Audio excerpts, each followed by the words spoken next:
Okay, I think I'm on. I'm so confused. All right. Hi, everybody. I'm Julie Riley, and the name of my company is Chefs of the Future, a cooking school that comes to you. That comes to you. That comes to you.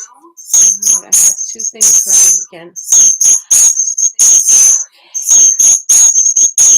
I'm so sorry. Let me just try to. This one. How's that? No reverb, right? There we go. Okay. I got nervous there. I schedule it and then I don't know how to start doing it. Well, welcome. Julie Riley, Chefs of the Future, a cooking school that comes to you. I want to welcome you and say happy National Chocolate Chip Cookie Day. I have my children from St. Anne's. Hopefully they're on with us right now. And if you're here, just type in the chat, say hi, let me know who's here. And do you guys see the... All right. Okay, we'll just go step by step. So kids, I can't see you, but I'll try to go. I'm just going to go at a very quick pace. You could always rewind it. So here we go. Chocolate chip cookies. If you are the kids in the class, you got your little bag, and it has all sorts of little goodies in it. I am going to use a stand mixer today, and I'm going to use the paddle on the stand mixer. This is my favorite chocolate chip cookie recipe. I highly recommend when you make chocolate chip cookies that you make more than one batch. This way you could save them in the refrigerator and make a log of them like those cookies that you buy in the store. So into my bowl, you're going to take your butter. Hopefully it's soft. If not, it's okay. And I am actually going to make a double recipe. So put your butter into the mixing bowl. And can you see? You guys could see the mixing bowl. And you guys can't see the mixing bowl. How about this one? Move it this way. Okay, that's good. There we go. And I'm going to put that on. I always like to have a little towel nearby in case my hands get a little bit dirty. So here we go. So I'm just going to whip it up. While that's whipping up, you're going to open up your packet of sugar. The big packet. Kids, you have a little packet. So the sugar is 3/4 of a cup.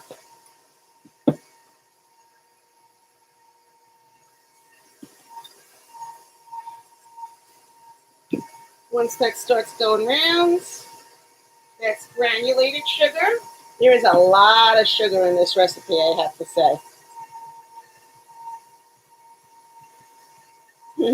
And then 3/4 of a cup of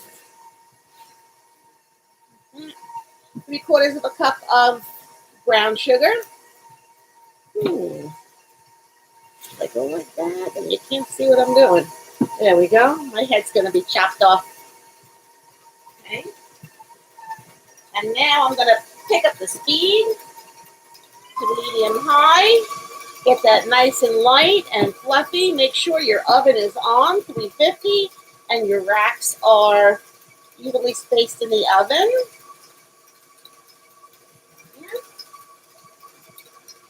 While that's happening, I'm going to get my eggs ready. I'm going to crack them into a separate little bowl.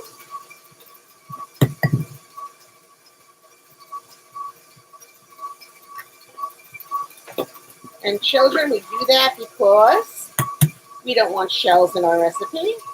Also, if the egg is rotten, we don't want to put a rotten egg in our recipe and ruin all that butter and sugar. Okay, so you're going to add 2 eggs, one at a time. So I'm just letting one go in. And again, I'm doing a double recipe. There is some chocolate chip fiends in my house. Hi, Lynn. Very excited to make it. Fantastic.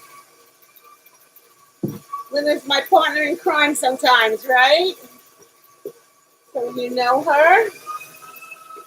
And all right, I just picked up the speed again.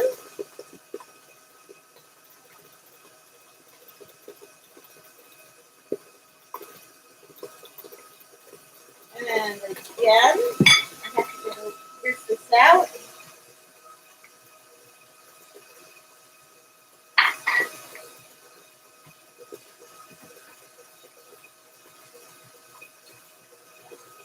Okay. So after the eggs go in and it continues to whip up, I'm going to add light and fluffy. Now there was not a mistake with the recipe. It is one tablespoon of vanilla. A lot of vanilla. Fantastic. So I did 2 because I'm doing 2 batches. All right. Now the next thing we're going to get ready is our flour. And there was a little package of salt, baking soda. So the flour is 2 1/4 cups of flour. I'm going to just show you. This looks like frosting almost. Nice and creamy. Fantastic. So this recipe, it's not added little at a time. This is a added all at once kind of recipe.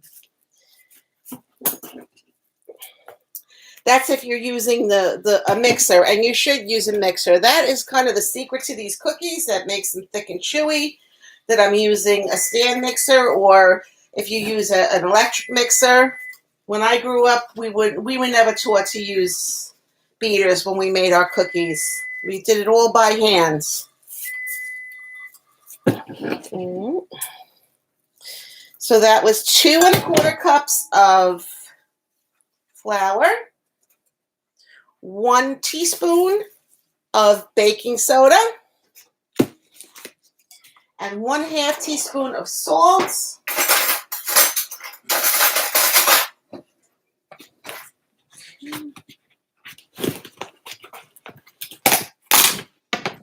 Quick and easy.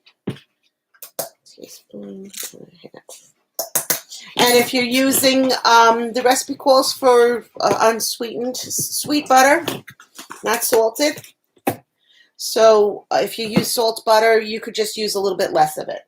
So now I'm going to go very slowly, start to mix this in so it doesn't poop up all over the place. And while that's happening, I'm going to get my pans ready.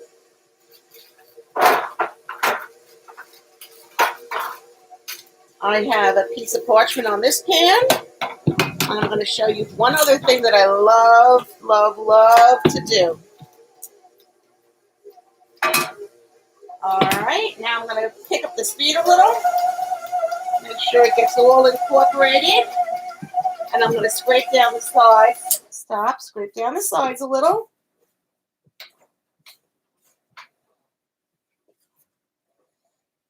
Ooh, this is fabulous. Okay, I was going to show you. So sometimes I like to make a big, like, cookie cake. So that's what I'm going to do in this pan. I am going to take a piece of parchment, and the parchment is so that you can lift it out of the pan after it's done. It's like when you make brownies and you use parchment paper. It does not have to be perfect. I'm just going to put it in and crease it into the sides, like so. So, okay. Beautiful. And then I'm going to add my chocolate chips. So I'm making chocolate chips, got to tell my famous story that chocolate chips were invented by accident. The baker bought the wrong chocolate. They were going to make chocolate cookies, bought the wrong chocolate. Chocolate didn't melt, and voila, we have chocolate chip cookies. Thank goodness for that mistake. So when things go wrong in the kitchen, and this is part of my theory and the way that I cook, my philosophy, don't worry about it. There's ways to fix it, or you might have invented something new. Obviously, if it's a recipe with very expensive ingredients, you want to take a little bit more care, but usually there's always a way to fix it. So now I'm just gonna mix this very slowly because I have the paddle on. If I had the other one on, I wouldn't. I probably have to finish it by hand. So I'm going to scrape everything down, and you'll see this batter, this dough, is very light and fluffy. It has that extra air in it, which is going to help with the thick and chewy part of this. Here we go. Put that to the side.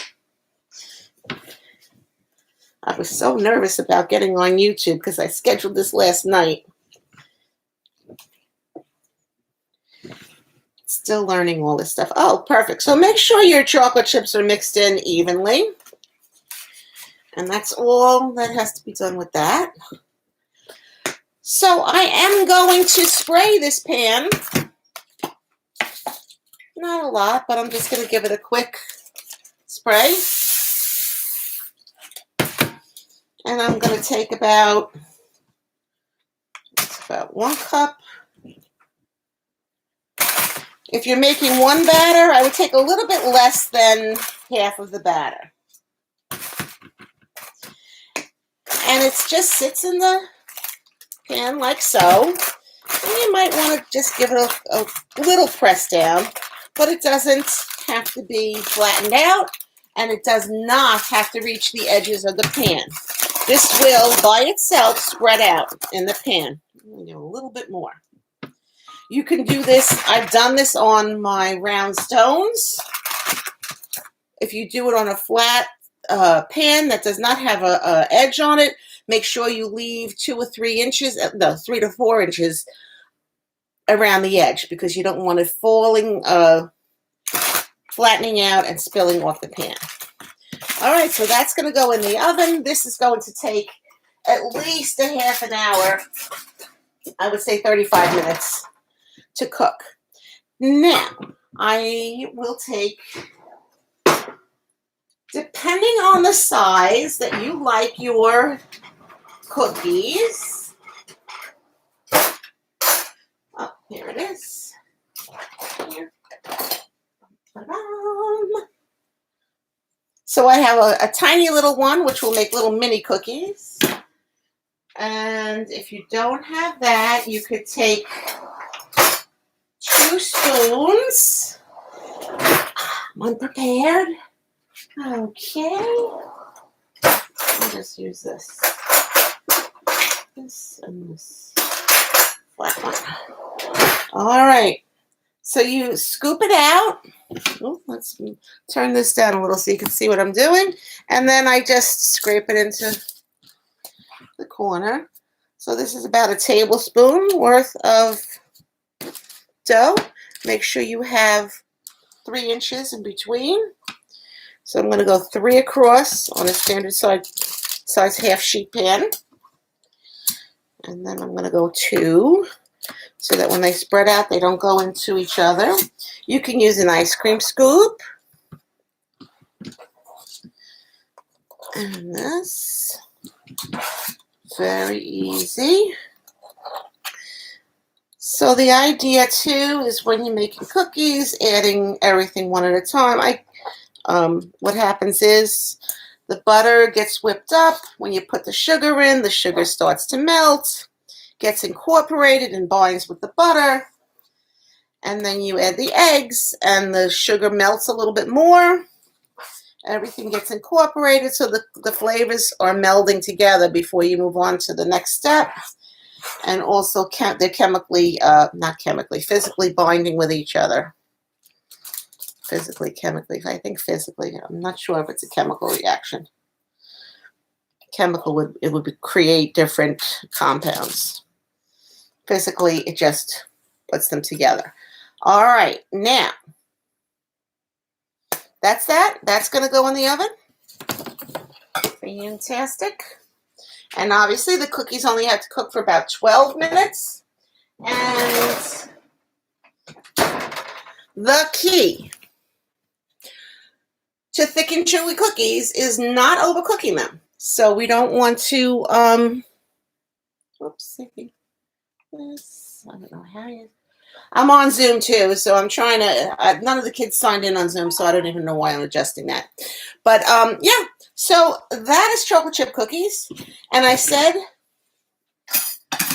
I usually make more than one batter at a time because I will now take you could use parchment paper or saran wrap for this. I like saran. And I'm gonna lay out the saran. Did not need that bowl.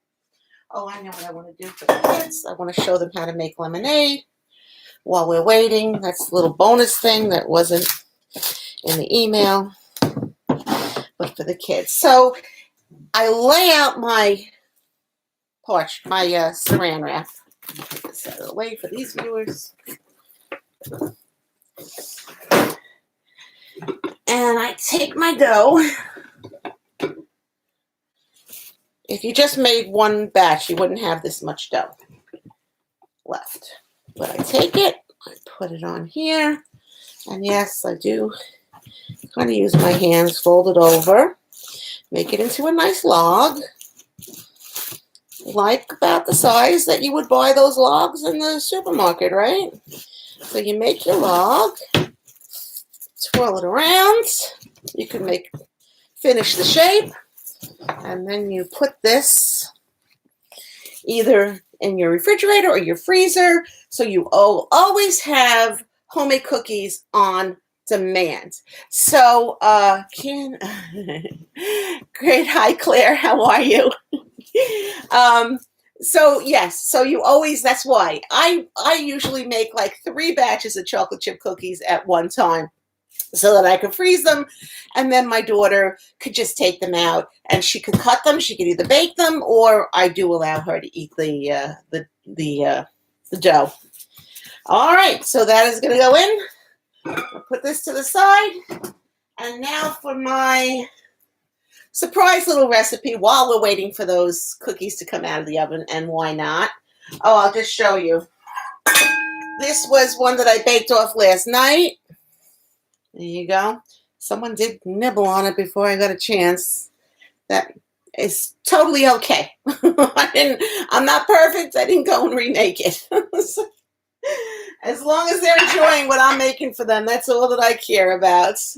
So a little bit about me. For those of you that don't know me, I've been teaching cooking to children for almost 25 years. My son is 25, and that's when I started. At East Williston for their Saturday morning enrichment program. And I did it as a hobby. And ever since, so as soon as I started doing it, I just fell in love with it. I fell in love with the children. They keep me young. They keep me thinking out of the box. And we do crazy things. So then I started in libraries, the Floral Park Youth Council I was at.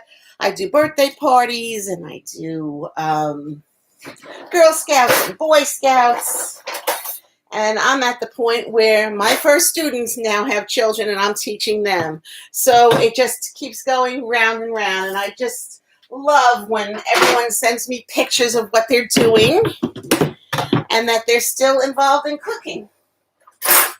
All right, I have a couple of students from East Williston that have their own YouTube channels, and I love to see that. So I'm going to take a lemon. Come down here, see if I can do both. I have to be back here. I'm going to roll it. And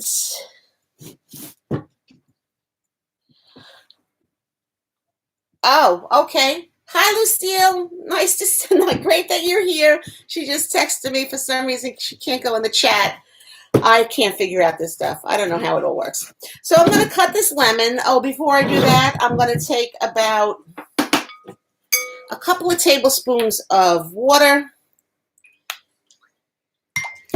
and 1/8 of a cup of sugar.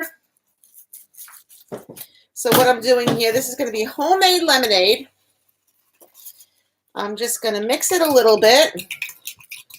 And then I'm going to put it into the microwave for about a minute.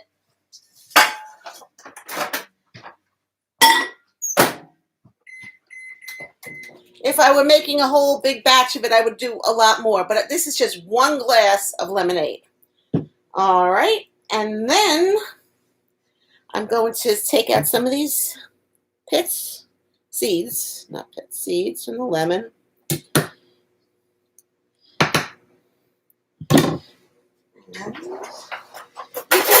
You microwave it because you want to melt the sugar.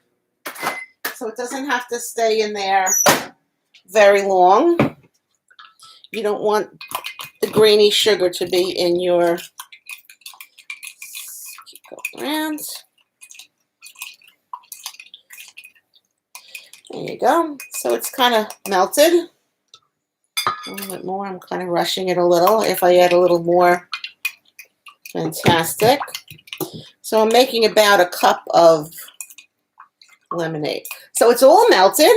Now I'm going to squeeze my lemon into here. If you don't have a lemon squeezer, just use a fork. Put a fork in the lemon and squeeze. It kind of helps it and jiggle it around a little bit. I'll get that out. Really squeeze, squeeze, squeeze. And then I turn the lemon the other way and squeeze. I turn it about, what is that, 90 degrees. And squeeze again. I don't mind the pulp being in mine. I kind of like it. And you can make this as sweet or as tart as you like. I probably would add another lemon to mine. Squeeze, squeeze, squeeze. Oh, that's another thing. Let me get a glass with some ice.